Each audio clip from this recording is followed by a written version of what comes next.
episodio del podcast de Hospital en Paitilla.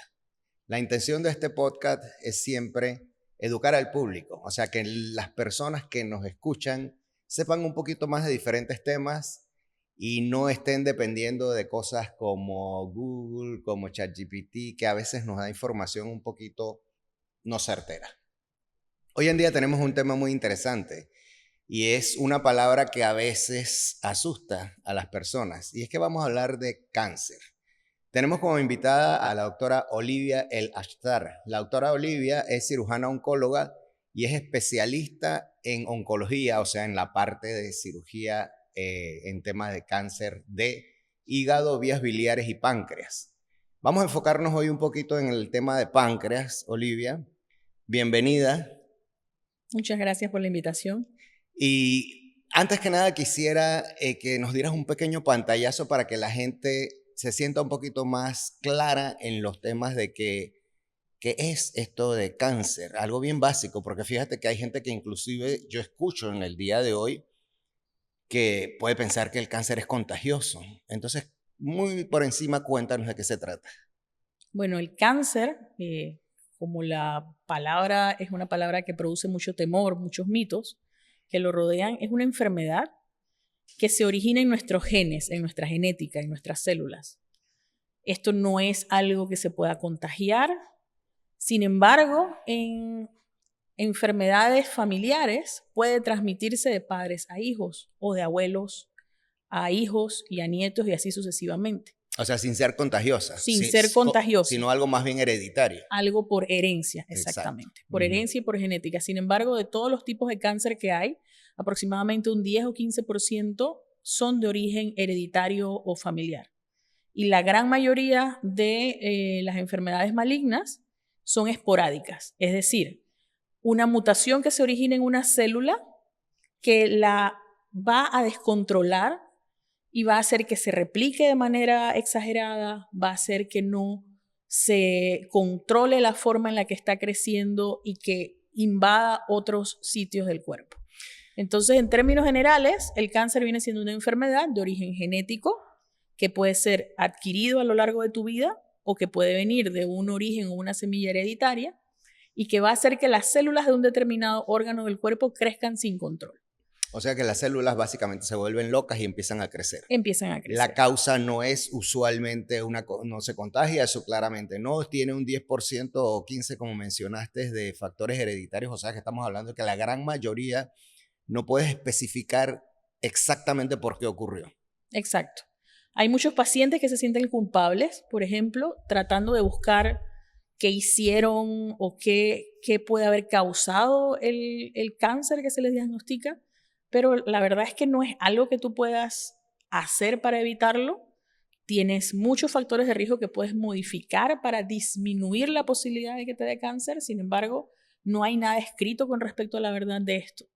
Es decir, hay factores como, por ejemplo, el tabaquismo, que es un factor de riesgo ampliamente conocido para diversos tipos de cáncer, como por ejemplo el cáncer de pulmón.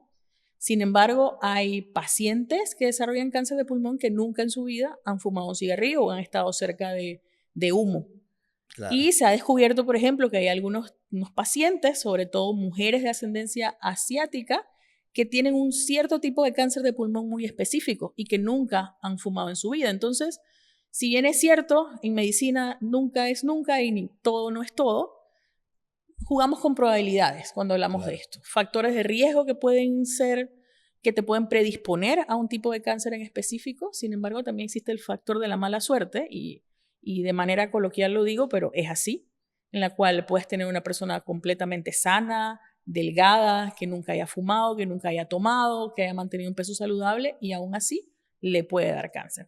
Obviamente esto es menos probable, pero no es una posibilidad que nunca eliminas del todo. Claro, en términos generales el grueso de la población o tiene un problema hereditario, que es el menor número, pero también puede ayudarse a sí mismo a tenerlo, si tiene algún factor, un gencito por ahí, y es lo que acabas de decir, fumar, nutrición inadecuada, alcohol, son varios factores, y ahora que vamos a hablar específicamente del páncreas, vamos a circunscribirnos a eso porque si no podríamos hablar por días inclusive de este tema. Así es. Como vamos a hablar del cáncer de páncreas, que ojo, el tema de páncreas lo hemos escogido justamente porque es uno de los que más miedo genera.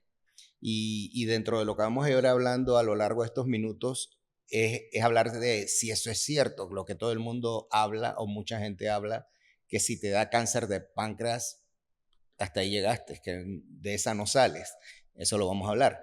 Pero primero que nada, conversemos un poco porque mucha gente escucha hablar de cáncer de páncreas o de patologías del páncreas y no sabe qué es el páncreas. Entonces, ¿nos podrías dar unas luces al respecto? Ok, el páncreas es un órgano que para sentidos prácticos tiene una cabeza, un cuello, un cuerpo y una cola. Tiene una forma alargada, como si fuera una hoja o como si fuera un pez, y se encuentra en la parte más profunda de nuestro abdomen, justo detrás del estómago. Está abrazado en la porción de su cabeza por una parte del intestino delgado que se llama duodeno y tiene múltiples funciones. Las más conocidas entre ellas son la secreción de insulina y tiene que ver mucho con el hecho de que a los pacientes les dé diabetes o no.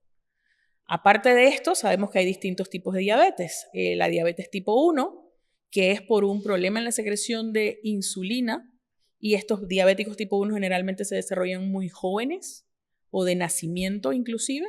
Tiene un fuerte componente genético hereditario, y tenemos la diabetes tipo 2, que es adquirida a lo largo de la vida, como por otros factores de riesgo importantes.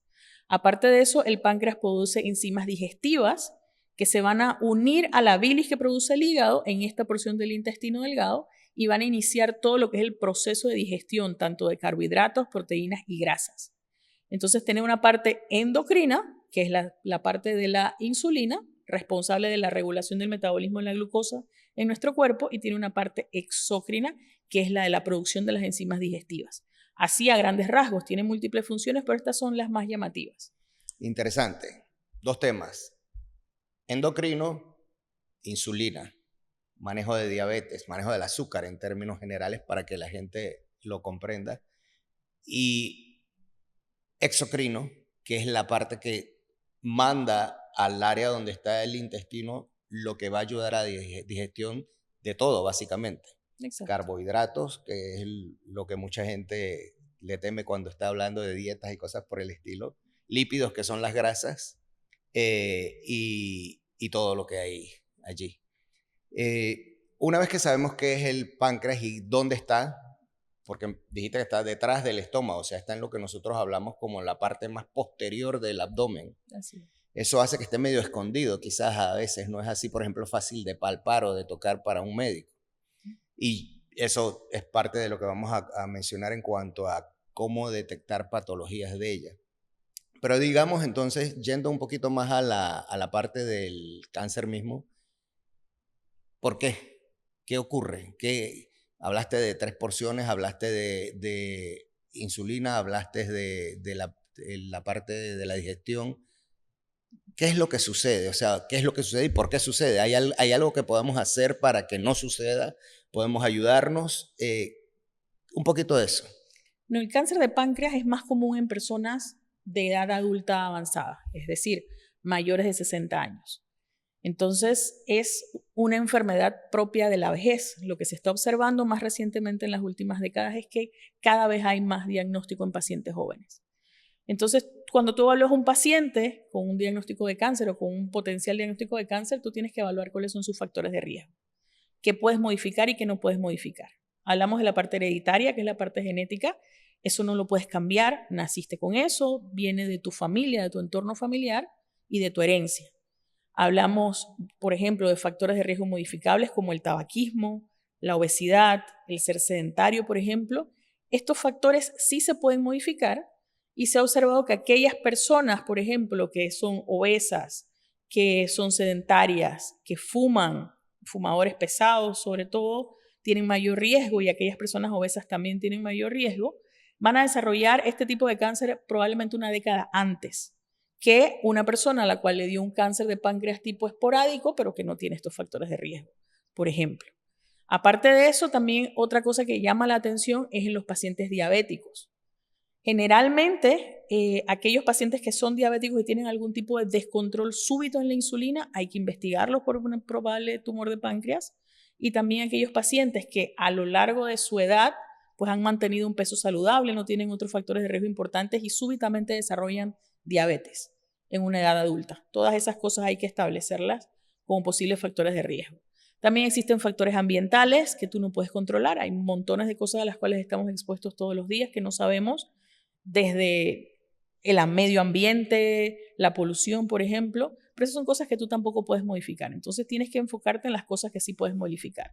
Alcohol, tabaco, obesidad, sedentarismo. Entonces hay varias teorías. Una de ellas es que uno de los genes responsables en el ciclo de regulación de crecimiento celular y replicación celular tiene una mutación. Y esta mutación se enciende en estos pacientes con cáncer de páncreas o se va a mantener encendida y va a hacer que las células se repliquen una y otra vez sin control. Nuestro cuerpo, sabiamente, tiene mecanismos de autorregulación en los cuales estos genes se encienden cuando necesitas que haya replicación celular, y también hay genes que van a matar aquellas células que no sean necesarias o van a mandar una señal para que se detenga esta replicación celular. Entonces se ha observado que en el cáncer de páncreas existen mutaciones que mantienen esto encendido, por lo tanto las células se van a replicar sin control, no va a haber ningún tipo de limpieza o no va a haber ningún tipo de control acerca de lo que uno necesita de tener. Ya no necesitamos más células nuevas, esto no puede seguir creciendo y allí se va a originar el cáncer. Es muy, muy notable también que el páncreas, encontrándose en la parte posterior del abdomen detrás del estómago, se encuentra justo por delante de grandes vasos sanguíneos, como por ejemplo la vena porta, que es la vena que nos va a dar todo lo que es la circulación a los intestinos y que va a llevar los nutrientes hacia el hígado, que aparte de eso, pues obviamente está el páncreas, está muy cerca del hígado y de todos los vasos sanguíneos que lo irrigan. Tenemos la arteria mesentérica superior, que también lleva circulación a estos órganos. Tenemos la aorta y la vena cava. Ahora, no quiero entrar en mucho detalle descriptivo anatómico, pero estas son parte de las cosas que tenemos que evaluar cuando tenemos un paciente con cáncer de páncreas. Entonces, no hay una causa específica. Sabemos que hay factores de riesgo que lo influyen. Inclusive, recientemente se ha estado hablando de la microbiota intestinal también, algún tipo de desregulación en las bacterias que tenemos en nuestro intestino, que también no solamente causarían este tipo de cáncer, pero son multifactoriales. Es importante que la persona tampoco se sienta culpable cuando tiene un diagnóstico de esto, en tratar de encontrar una causa, simplemente enfocarse en, ok, tenemos un diagnóstico, vamos a actuar. ¿En dónde estamos parados para actuar? Has usado 2 veces la palabra culpable. Eso me hace suponer que muchas veces los pacientes que desarrollan algún cáncer, sea páncreas o no, tienden a tener un sentido de culpabilidad de algo que hicieron o algo que no hicieron. Y yo creo que eso es muy interesante porque en términos generales nosotros, el ser humano, tiende a buscar culpables de lo que sea. Y yo creo que perdemos nuestro tiempo buscando culpables. Lo que tenemos que hacer es atacar la situación que está ocurriendo y resolverla de la mejor manera posible, si tiene solución. Y si no tiene solución, pues buscar la manera de atenuar los problemas que esto nos pueda producir. En cuanto a todo lo que mencionaste relacionado con los órganos, indudablemente el páncreas está en una localización muy crítica, llamemos así, porque tienes, como dices, muchísimos vasos, donde va pasando la sangre arterial, donde va pasando la sangre venosa, y esto hace que, por ejemplo, pueda ir a través de esa sangre células también, supongo yo, o eso es lo que se dice de la transmisión, pero eso ya tiene que ver con más adelante en lo que llamemos. Entonces, la primera parte, diagnóstico, es, primero, el individuo tiene una obligación de cuidarse. Así. Y yo le digo a muchas personas, mis pacientes, a mis hijas, ¿quién es la persona más importante para ti?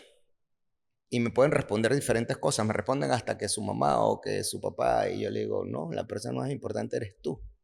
Tú no puedes ayudar a nadie si tú no estás bien. Y tu intención de ayudar, por ejemplo, a tus hijos deja de serlo desde un punto de vista que estés bien.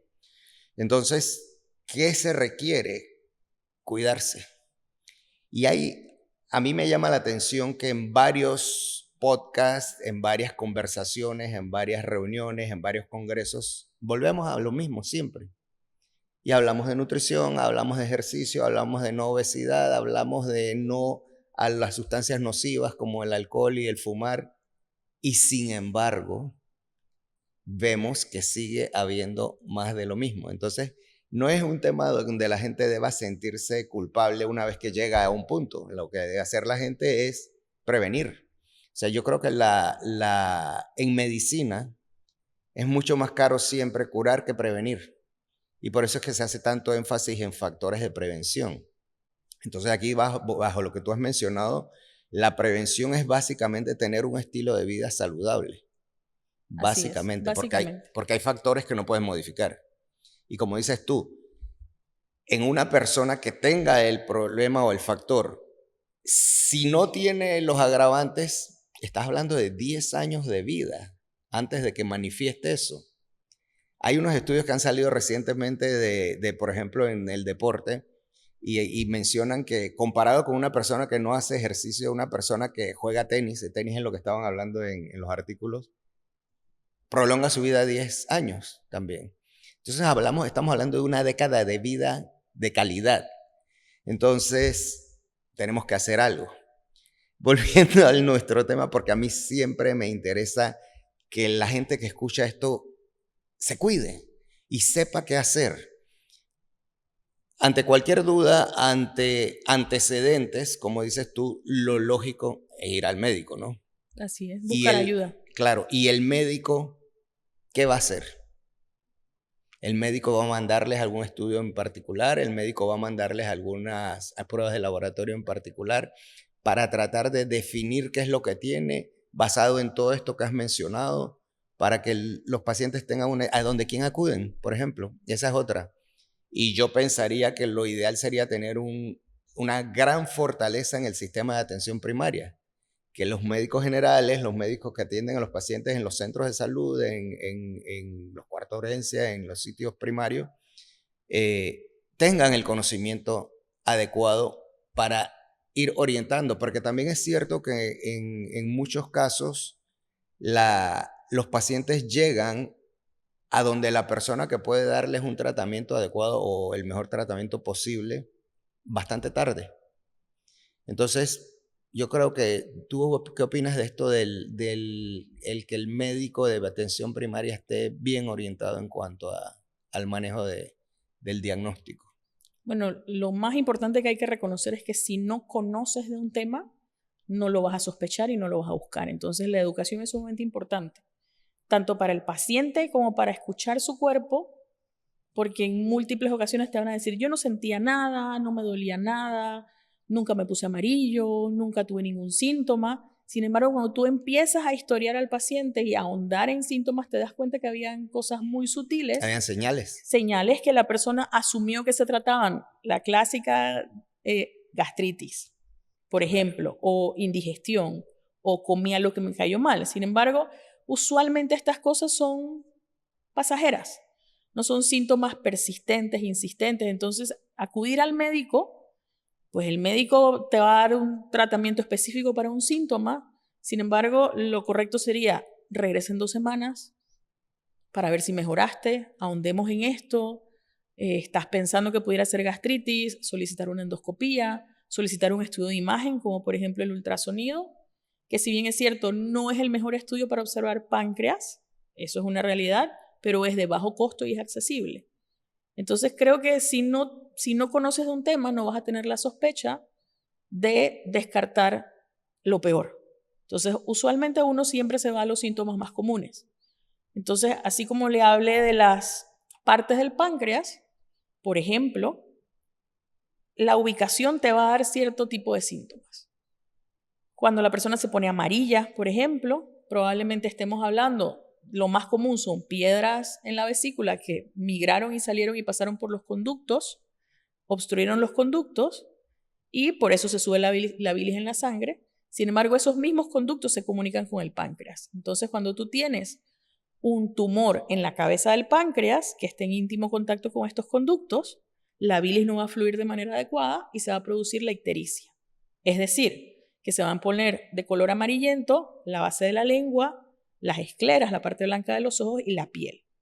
Y esto es algo bien llamativo porque generalmente cuando está casado con piedras en la vesícula o con piedras en los conductos hay dolor. Pero cuando está casado con el cáncer de cabeza de páncreas no hay dolor. Entonces se produce una coloración amarillenta sin ningún tipo de dolor.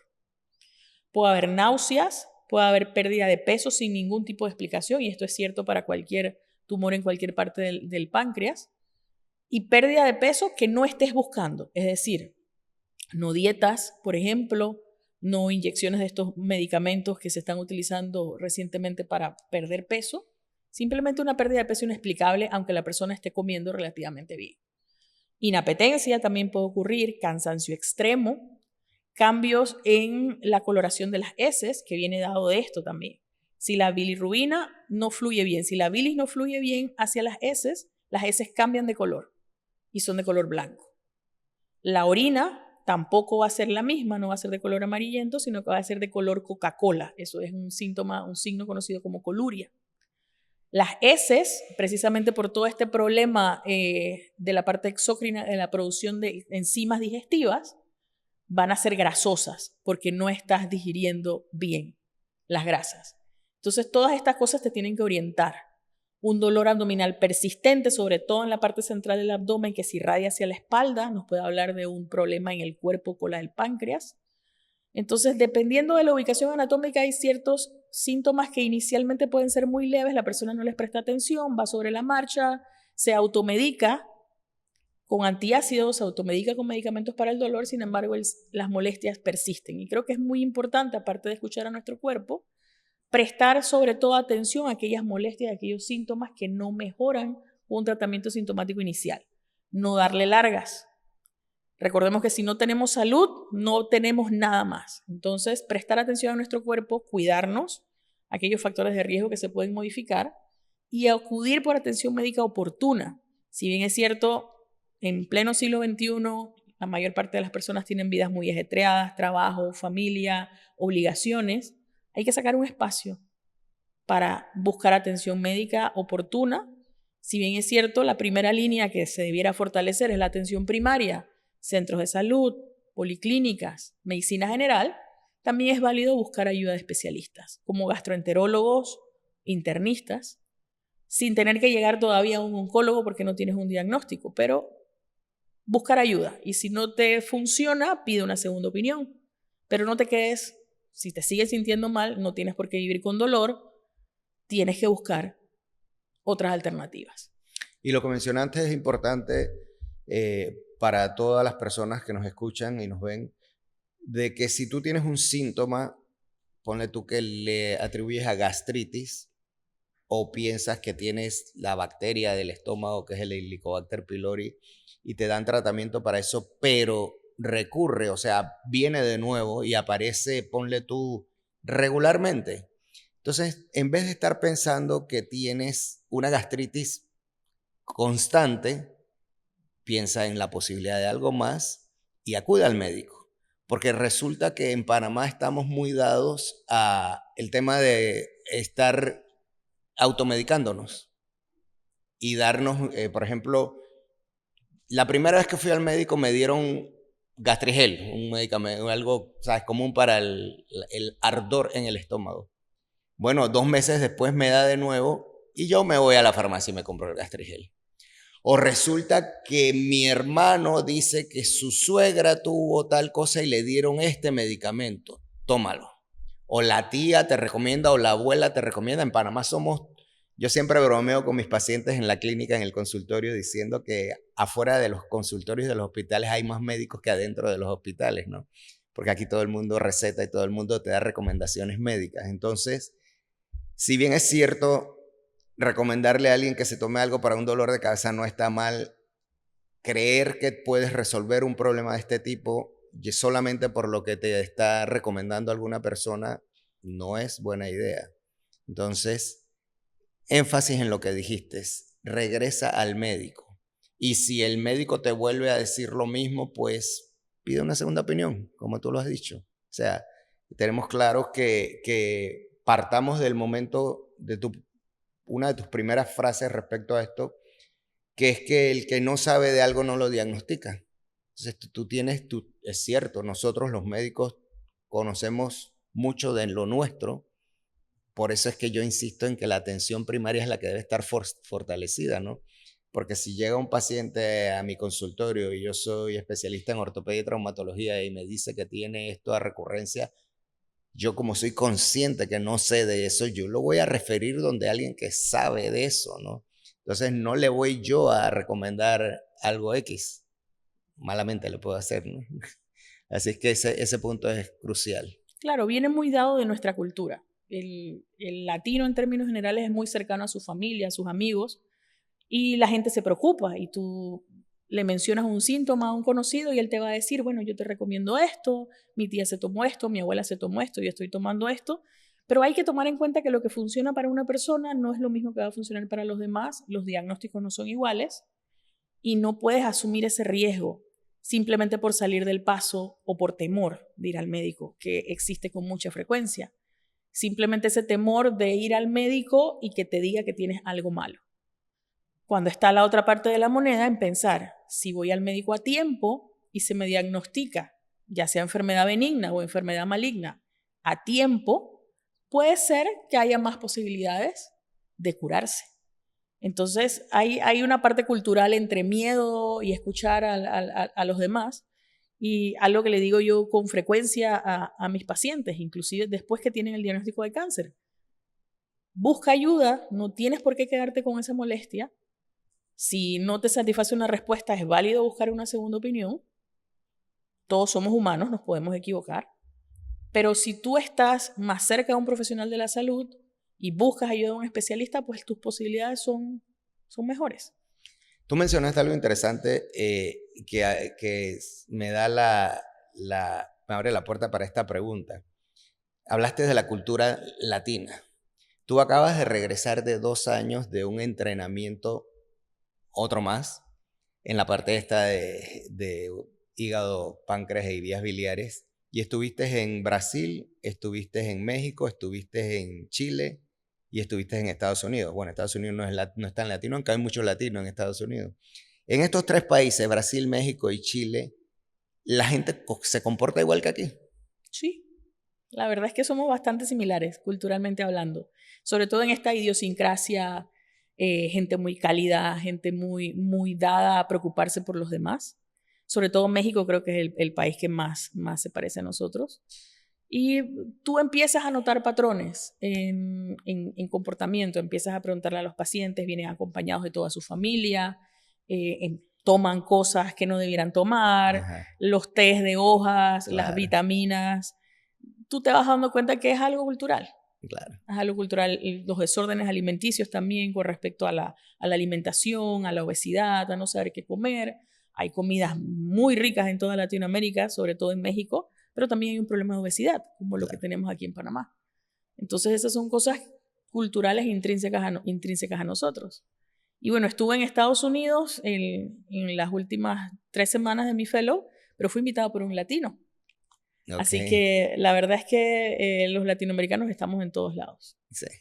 Y le llevamos el calor a estos Y lugares. le llevamos el calor a estos lugares, Sí. así es. Volviendo al tema del cáncer de páncreas, hablamos de diagnóstico, has hablado de signos, que es muy importante los signos, que si notas cambios con el color de la orina, si notas cambios en el color de las heces, si notas algún tipo de alteración sin dolor, o por otro lado, si notas un dolor que va así como un cinturón hacia la espalda, son todas señales de alerta y señales de alerta que no debemos ignorar. Más aún si estamos más cerca o hemos pasado los 60, 65 años, ¿no? Hablando ya un poquito más de qué se hace o cómo seguimos en la parte de diagnóstico, en la parte de examen físico que encontrar, ¿qué sigue? Lo más importante cuando estás sospechando un cáncer de páncreas es realizar una tomografía, o como le dicen coloquialmente TAC o CAT, con un protocolo específico para ver páncreas. Es muy importante, no cualquier estudio de tomografía te va a dar un diagnóstico si no se utiliza específicamente un protocolo de páncreas. Tienen varias especificaciones, no solamente con respecto al equipo, sino que mientras más pequeño el tumor, es más difícil verlo. Entonces, así quisiéramos nosotros encontrar a los pacientes con tumores muy pequeños para que haya mayor probabilidad de curarlos, pero tienen que realizarse los estudios que se necesitan. Voy a aprovechar para la cápsula comercial. Nosotros tenemos desde hace 1.5 años, 2 años prácticamente, un CAT, un equipo de tomografía computarizada, el nuevo. Cuando lo compramos era el primero en Latinoamérica, en ser, es de 512 cortes y tecnología espectral. Y la doctora Gibel Zambrano, la coordinadora de radiología de Hospital en Paitilla, me decía en su momento que ese tenía la capacidad de detectar lesiones en el páncreas mucho más pequeñas que no podían ser vistas por otros equipos. Y lo digo como cápsula comercial porque indudablemente si las personas tienen que saber dónde buscar la información, pero también tienes que saber que no es lo mismo hacerse un CAT en un lugar que hacérselo en otro, que no es lo mismo hacerse una resonancia de 3 teslas con una de 0.25 teslas, porque hay una calidad increíblemente distante una de otra. Entonces, hay un protocolo, como dices tú, para páncreas, pero indudablemente el equipo también es interesante ver cómo afecta. O sea, si tú tienes un equipo de esta calidad y la persona tiene la posibilidad de usarlo, pues yo diría que sería lo ideal, ¿no? Claro, yo hago la analogía, creo que es lo más sencillo que puedo utilizar, con la televisión de tubo que usábamos hace 3 décadas atrás. Después de la televisión de tubo vino la plasma, después vino la LCD y ahora estamos en Ultra HD, 4K, 8K. Entonces, la tecnología nos permite hacer más cosas, detectar más cosas. Obviamente, esto implica poder acudir al lugar adecuado. Claro. Pero este tipo de estudios nos permiten detectar tumores más pequeños cuando apenas hay síntomas. Y eso genera la posibilidad de dar un tratamiento que tenga más posibilidad de éxito. Claro, claro, como en todo tipo de cáncer, y es cierto para absolutamente todos, en los programas de tamizaje, si tú tienes imágenes y tienes enfermedad muy temprana, y el objetivo del programa de tamizaje es ese, que el paciente pueda ser tratado a tiempo para que tenga mayores probabilidades de cura. Ahora, para el cáncer de páncreas no existe un tamizaje específico, solamente para aquellas personas... Tamizaje es como un filtro para las personas que no conozcan ese término. Exacto, tamizaje es un estudio que tú realizas en pacientes que no tienen síntomas para detectar una enfermedad que están en riesgo de padecer. Por ejemplo, las mujeres que se hacen la mamografía a partir de los 40 años, eso es un estudio de tamizaje. Por ejemplo, las personas que se hacen colonoscopía a partir de los 45 años, aunque no tengan ningún síntoma, eso es un estudio de tamizaje. Lo hacen en pacientes que no tienen síntomas, pero que tienen el riesgo de padecer una enfermedad para encontrar esa enfermedad lo más temprano posible. Entonces, el cáncer de páncreas no tiene estudios de tamizaje como tal. Sin embargo, en aquellas personas que tienen un componente hereditario y genético confirmado, sí existen ciertos estudios de tamizaje, como por ejemplo realizar tomografía. Pero como ya lo conversamos previamente, pues es la menor cantidad de población. Pero es importante saberlo. Entonces, para establecer el diagnóstico necesitas una tomografía con protocolo de páncreas y porque necesitas ver todas estas estructuras que te he mencionado. Tienes que ver la relación con los vasos sanguíneos, venosos y arteriales, tienes que ver el tamaño del tumor y tienes que observar también si hay siembras a distancia. Recordemos que la palabra cáncer no solamente implica un crecimiento tumoral, sino que implica la posibilidad de que estas células viajen a otros órganos. La capacidad de invasión le llamamos nosotros. Entonces, no solamente harás la tomografía solicitando un protocolo de páncreas, pero una vez ya tengas una imagen altamente sospechosa, tienes que solicitar una tomografía de cuerpo completo para poder valorar si hay enfermedad a distancia o no. Y los lugares predilectos por el cáncer de páncreas, aparte de los ganglios que lo rodean, son también el hígado y los pulmones. Entonces es muy importante evaluar todo esto. Eso es importante porque en medicina sabemos que de acuerdo a cierta localización de los tumores tienen predilección por generar metástasis, que son las siembras en otros sitios preferenciales, digamos. Entonces, para páncreas lo preferido es hígado y pulmones. Exacto. Correcto. ¿Y qué más? Y los ganglios. Los ganglios que pueden estar... que pueden estar inicialmente alrededor del órgano. En este caso, como el páncreas se encuentra detrás del estómago, tenemos ganglios que se encuentran adheridos o cercanos al hígado, cercanos a todos los vasos sanguíneos, y también va a haber otros ganglios un poco más distantes que se pueden enfermar. Y una pregunta que podría decirte algún paciente que no tenga mucho conocimiento de esto es, doctora, pero eso de ganglios, ¿a qué se refiere? Porque yo oigo que hay ganglios en diferentes sitios. ¿Qué es eso de ganglios?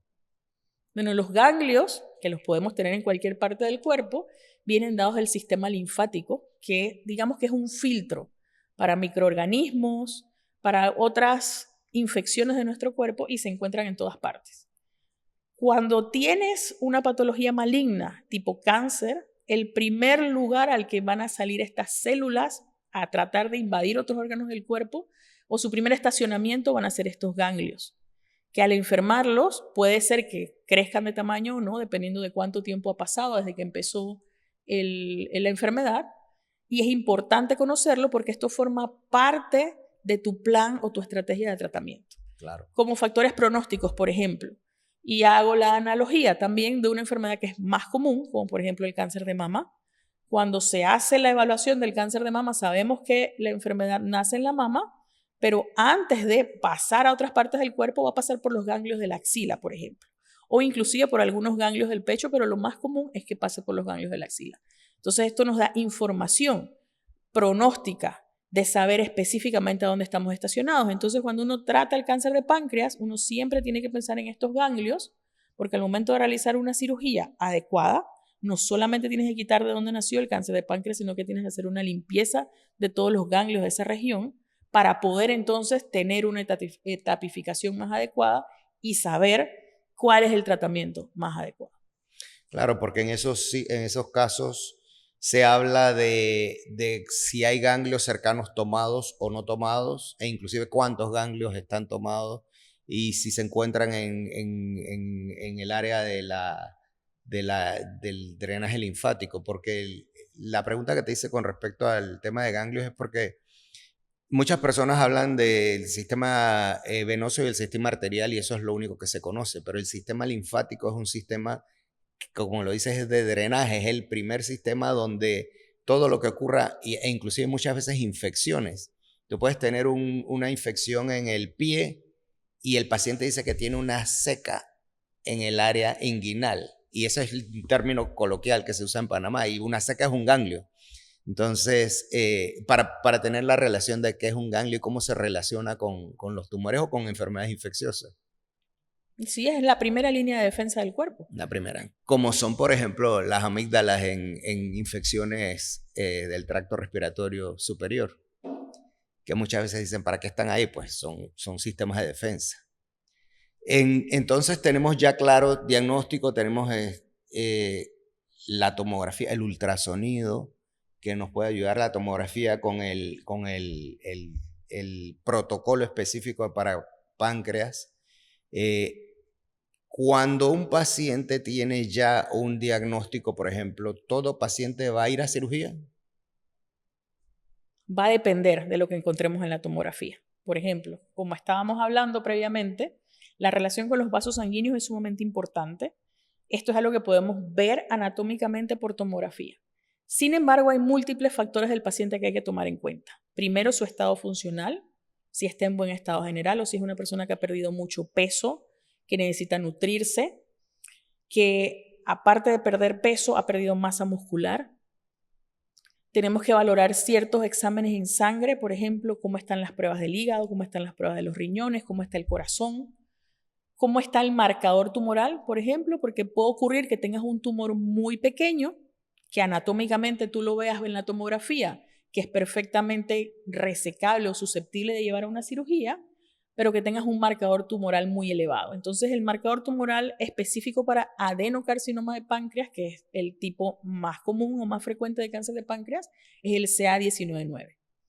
Y este tiene un punto de corte hasta 37.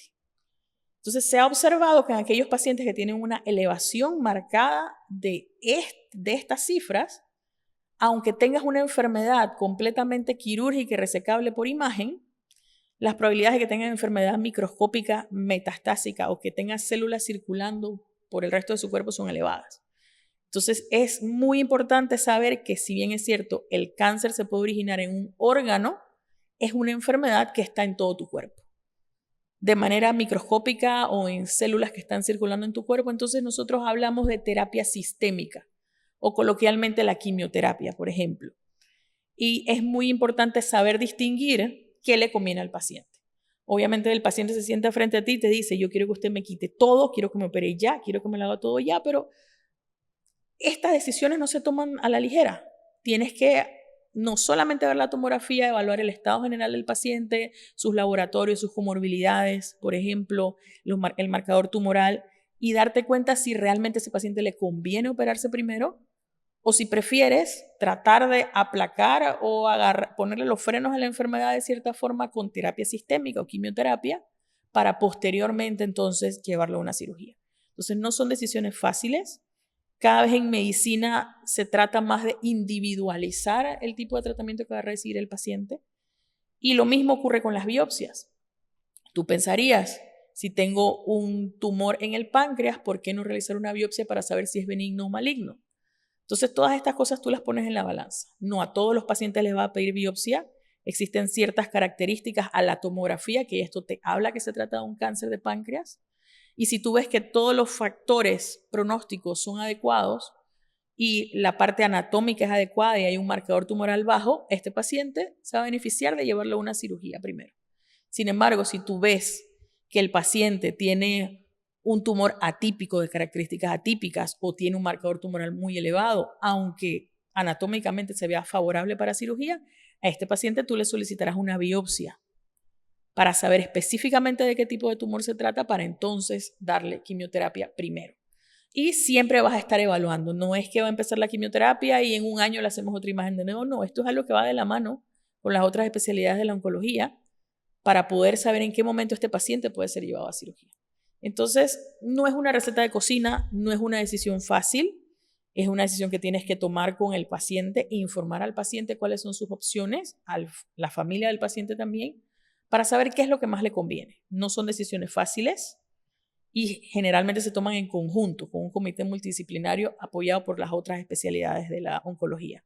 Cirugía oncológica, radiología intervencionista, radiología para evaluar bien las imágenes, radiooncología, oncología médica, nutrición y prehabilitación, porque estos pacientes, si van a ser llevados a una cirugía o si van a ser sometidos a un tratamiento de esta índole, ya vemos que hay cierto grado de desnutrición intrínseco solamente por tener esta enfermedad.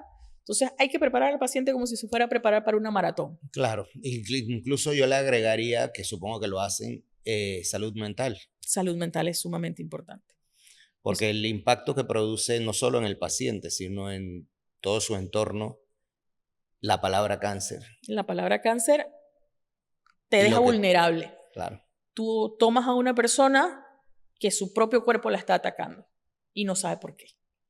Entonces, entre el sentimiento de culpabilidad, tratar de buscar una causa, tratar de buscar una razón, se pierde energía, es cierto, y necesitas apoyo emocional, apoyo espiritual, apoyo de tu familia para poder enfrentar esto. Te estás preparando para la mayor maratón de tu vida, te están atacando, no sabes por dónde viene el asunto, necesitas apoyo en todos los aspectos. Eso de que te estás preparando para la mayor batalla de tu vida es totalmente válido, totalmente cierto. Yo diría, sin embargo, que hoy en día tenemos mucho más armamento para combatir en esa batalla que lo que teníamos hace 20, 30, 40 años. ¿O no? Sí, tenemos muchas más herramientas. Primero, la que se pudo perfeccionar, la cirugía para el cáncer de páncreas, la primera descripción para la cirugía del cáncer de cabeza de páncreas fue realizada en 1935 por un cirujano de la Universidad de Columbia que se llamaba Allen Oldfather Whipple. Y de ahí viene el nombre de esta operación. Han pasado 90 años y en centros de alto volumen con cirujanos de experiencia, la mortalidad se reduce y la posibilidad de complicaciones se reduce también. Así que esa parte está bastante mejorada. Ahora, eso es lo que tú puedes hacer técnicamente. La parte de los medicamentos, ha habido grandes avances en las últimas 2 décadas, que si bien es cierto, estos medicamentos no te curan, pero te pueden acercar a consolidar un tratamiento adecuado, porque la cirugía sola no es suficiente en la mayor parte de los casos del cáncer de páncreas. No puedo decir que en todos, pero en la mayoría de ellos la cirugía sola no es suficiente y necesitas algún medicamento adicional para ayudar a controlar esta enfermedad sistémica. Recordemos eso siempre. Se origina en un órgano, pero es una enfermedad de todo el cuerpo. Tú la estás viendo manifestada en un órgano específico y eso es cierto para todo tipo de cáncer. Existen también tecnologías de radioterapia que también se pueden utilizar para atacar el tumor y tratar de achicarlo más para que pueda ser llevado a una cirugía segura. Y al igual, medicamentos tipo quimioterapia y otros tipos de medicamentos ya más recientes, un poco más sofisticados, que están en investigación, que también dan esperanza a este tipo de pacientes. Va a haber ocasiones en las cuales no se va a poder operar, va a haber ocasiones en las cuales tal vez la quimioterapia convencional no funcione, pero hay medicamentos nuevos que te pueden ayudar.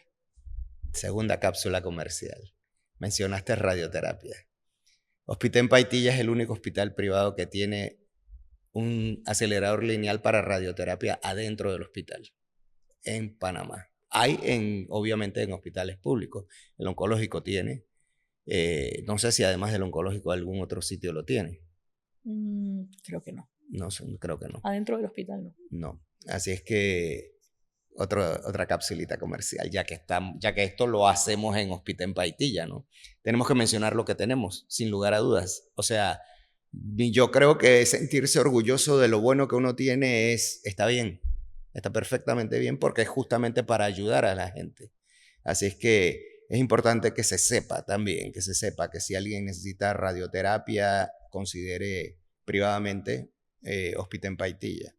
Ojalá inclusive desde el punto de vista general para la República, muchos de los problemas que hay en todos los ámbitos o de las moras que hay en diferentes temas, pudiésemos los hospitales privados ayudar al sistema público, hubiera un tipo de unidad sin que se viera o se pensara en un tema estrictamente comercial, ¿no? En un tema de que no, ya quieren privatizar la medicina, bla, bla, bla. Ojalá se pudiera hacer de otra manera, pero bueno, esa es harina de otro costal. Así es. Volviendo al páncreas. Ya tenemos entonces los tratamientos, ya tenemos cirugía, ya tenemos quimioterapia. ¿La radioterapia está indicada en el cáncer de páncreas? No en todos. Ajá. Va a depender si el paciente puede operarse o no, si el paciente está muy sintomático. Y en algunos casos de tumores que nosotros llamamos localmente avanzados, donde hay mucha adherencia a estos vasos sanguíneos de importancia, se puede dar preoperatoriamente precisamente para tratar de achicarlos, tratar de disminuir el compromiso de los vasos y mejorar márgenes. Okay. Así como estuvimos hablando de la cirugía, es importante en el momento que realizas la resección que sea completa, asegurarte de tener márgenes negativos y se ha visto que la radioterapia puede ayudar a esto. No solamente en los márgenes, sino también la tasa de resección de ganglios. Esa información tienes que tenerla de tu lado. Todo lo que nosotros sacamos del cuerpo siempre se manda al patólogo. Así que siempre que se hace esta cirugía, la pieza quirúrgica se analiza al microscopio y se encuentra algo que se llama cosecha ganglionar, que es para saber cuántos ganglios sacaste y si hay ganglios enfermos, cuántos ganglios enfermos encontraste. Claro. Eso te da información pronóstica también y si va a ser necesario o no, dependiendo si recibió quimioterapia antes, si va a necesitar quimioterapia adicional después, o si el paciente no recibió quimioterapia previamente, pues si tiene ganglios enfermos, tú sabes que las posibilidades de que la enfermedad recurra pues son más altas. Entonces a ese paciente también le das una vigilancia un poco más estrecha. Claro. Y esto de los márgenes se refiere a que si este es el tumor y yo dejo un pedacito, no me fui por afuera de los márgenes y debo irme por afuera de los márgenes. O sea, no debe quedar todo lo que sacamos. Me imagino que, bueno, sé que en patología o muchas veces el mismo cirujano marca la pieza para que el patólogo sepa qué lado era qué lado, porque a veces él recibe una pieza que no sabe cuál era el norte y cuál era el sur, y poder decir así si en cierto lugar todavía quedaron los márgenes tomados, o sea, no estaban limpios. Exacto, y parte de las cosas que se han perfeccionado con esta cirugía, por ejemplo, es saber específicamente cuáles son las áreas que generalmente quedan positivas. Porque, por ejemplo, cuando haces la cirugía para el cáncer de cabeza de páncreas, tú cortas a nivel del cuello, pero tú debes enviar una pequeña porción de lo que cortaste a algo que se llama corte por congelación transoperatoria, para poder identificar si existen células malignas y tienes que ampliar tu margen. Okay. Esto es válido hacia el área del cuello del páncreas, cuando estamos hablando de cáncer de páncreas, o hacia el área de la vía biliar cuando estás tratando una enfermedad que se trata con la misma cirugía, que sería el colangiocarcinoma, que está muy cerca al área del páncreas. Entonces, tienes estas herramientas, las puedes utilizar y es importante conocerlas, pero parte del perfeccionamiento de la cirugía es saber que tienes que irte más profundo a la limpieza de todos estos ganglios, porque usualmente es algo que tú no vas a ver. Si tú estás viendo que hay tumor, tú no vas a cortar por esa área, tú te vas a ir un poquito más allá, pero existe la enfermedad microscópica que tú no ves y eso es algo que debes tratar de evitar. Claro. Y sí, es un tema que para los que hacemos cirugías siempre es un límite, ¿no? Estoy cortando mucho, estoy cortando poco. Porque si corto mucho y no había, de repente puede que me esté trayendo una estructura que puede ser muy importante y si hubiera dejado un poquito, pues quedaba mejor. En fin, tanto los cirujanos como los médicos, o sea, los médicos en general, sean clínicos o sean quirúrgicos, no somos perfectos, como tú dijiste, y somos muy humanos, igual no tenemos en nuestra vista la capacidad de Superman de ver rayos X y saber dónde están esas celulitas y poder cortar. Se hace lo mejor con lo que se tiene hoy en día. Yo creo que ese es el resumen de lo que los médicos hacemos, sabiendo que no somos capaces de hacerlo todo y reconociendo esto, ¿no? A veces es difícil que la persona del otro lado lo reconozca también. O sea, a veces suponen que nosotros debemos tener la capacidad de resolverlo todo, lo cual, pues, es bastante difícil que alguien pueda resolver todo. Yo creo, Olivia, que el tema de cáncer de páncreas, a grosso modo, a vuelo de pájaro, lo hemos tocado. ¿Hay algo de lo que nos haya podido quedar en el tintero? Creo que lo hemos cubierto. Creo que lo hemos Casi cubierto todo. Hemos hablado inclusive, recapitulando, del cáncer en general. Para empezar, ¿de qué se trata? Hemos hablado de los aspectos anatómicos, de los aspectos fisiológicos, de los aspectos emocionales que trae el cáncer. Hemos hablado de los diferentes pasos del diagnóstico, laboratorios, exámenes de gabinete como el ultrasonido, tomografía, tratamiento quirúrgico, quimioterapia, radioterapia en casos particulares. Hemos hablado de los avances que hay hoy en día. Y yo creo que al final, en el punto más, hablamos de la importancia de la atención primaria. Pero yo diría, y esto ya probablemente no te guste a ti que lo diga por la forma que eres, pero en la parte más alta de la pirámide estás tú, porque eres la persona que tiene el mayor conocimiento a nivel de cirugía oncológica del tema en Panamá. Digo que probablemente no te guste porque tú eres una persona que yo sé que eres humilde y que te da a veces un poquito de pena que te digan eso, pero yo creo que hay que reconocer lo que uno es, y si uno no lo reconoce, pues que otras personas lo reconozcan y te lo hagan saber, y yo creo que esto no es ni siquiera un halago, es sencillamente hablar de la verdad. Se reconoce, se acepta, como lo aceptas, tranquilamente, porque así es. Eres parte del cuerpo médico de Hospital en Paitilla, tú eres de las personas que está realmente comprometida con este hospital, te he visto a lo largo de los años, tu consultorio está aquí enfrente en Consultorios Médicos Paitilla, para cualquiera que ojalá no la necesiten, pero si necesitan a alguien de la calidad más alta, Olivia El Ashtar está en Consultorios Médicos Paitilla y en Hospital en Paitilla.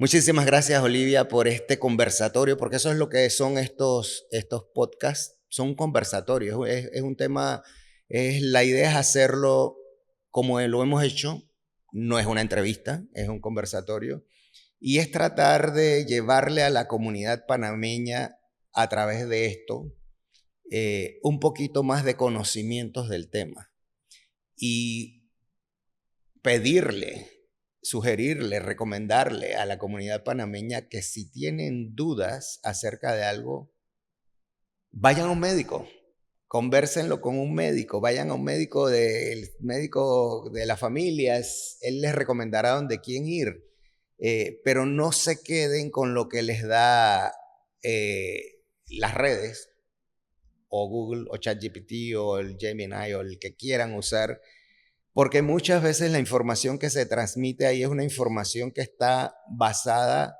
a veces es muy básica, pero la mayor parte de las veces es al revés. Es enreda y te deja a ti con una preocupación que, hablando de lo que mencionábamos de salud mental, no es sano para tu mente. No. No es para nada sano para tu mente estar recibiendo una información que te altera, que no conoces a ciencia cierta, que no sabes cómo digerir y que te hace daño a ti, más allá del daño que puedas tener físicamente. Mira, algo que yo le digo a mis pacientes siempre, un día a la vez. Busca el lugar adecuado con la información adecuada. Hay mucha gente que se va preocupando 5 días, 5 semanas, 5 años, 10 años más adelante. Hay que vivir el día a día.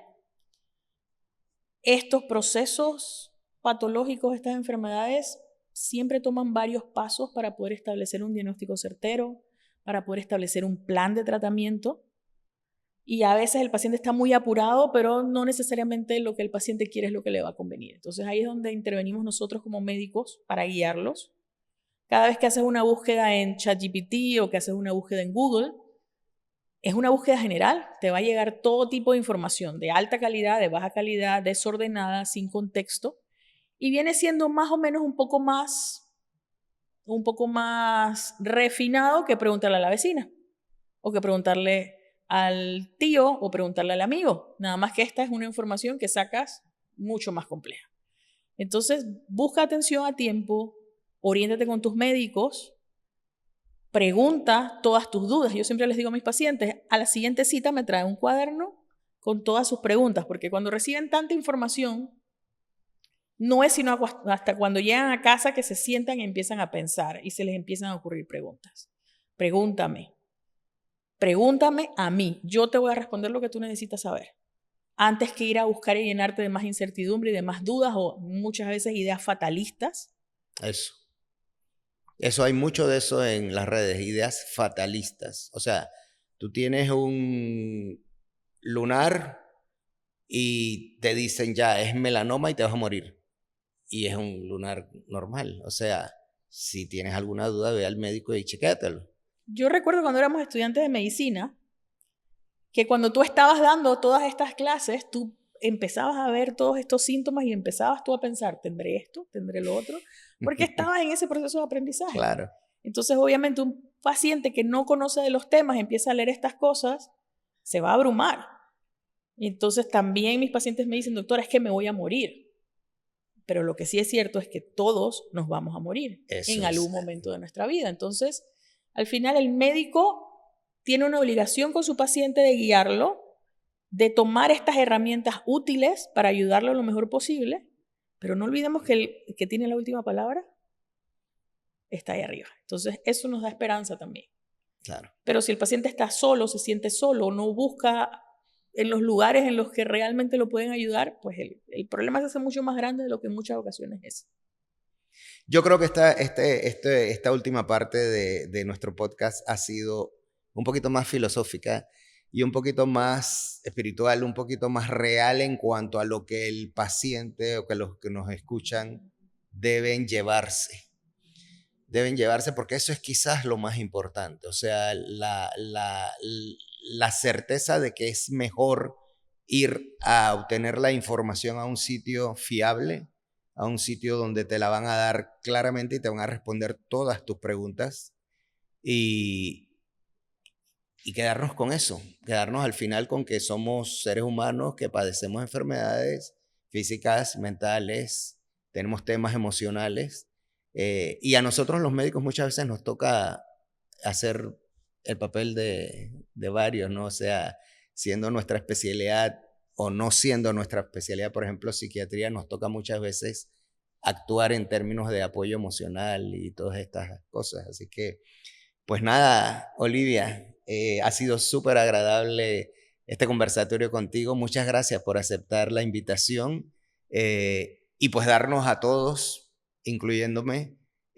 datos más claros de lo que representa el cáncer y particularmente el cáncer de páncreas. Muchas gracias a ustedes también por estar escuchando esto.